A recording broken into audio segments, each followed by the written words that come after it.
And he's lucky that he hasn't ended anybody's career yet. Very lucky, because he loses his mind out there and completely forgets how to play the game the appropriate way. And if he does have a light bulb moment and he's reminded, well, maybe I shouldn't play this way, well, the Capitals saying, no, Tom Wilson, we want you to be, this total black eye to the game because it's intimidating, and we think it makes you a better player. They're total enablers.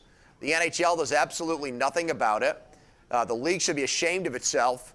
The New York Rangers became my second favorite team in the NHL tonight. Usually my second favorite team is the team I bet on, Richie. My second favorite team right now is the Rangers for the statement they put out on the NHL, Tom Wilson. And let me tell you one more thing.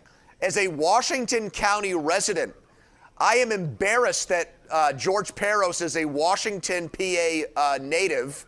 We should excommunicate him. I think everyone from my neck of the woods should make sure that we don't treat this guy like he's someone that is a famous representative of our community.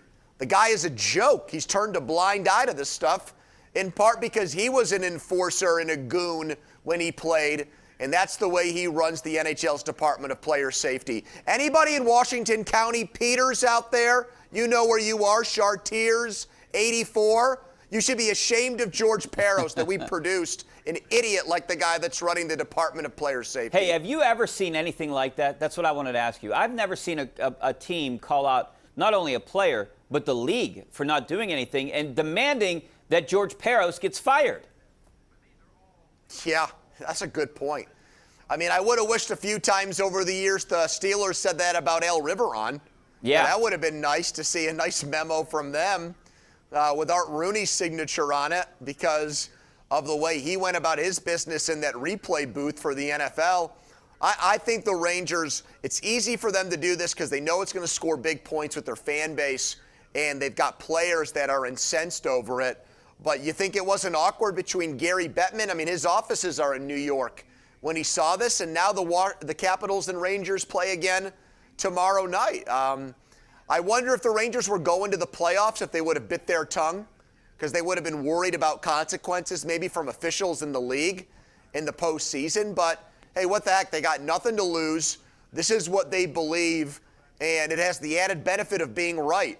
That neutral hockey fans know that the Rangers are on the right side of this, and the Capitals and Tom Wilson are on the wrong end of things. Let me ask you this real quickly before we go to break and before we take phone calls in the next segment.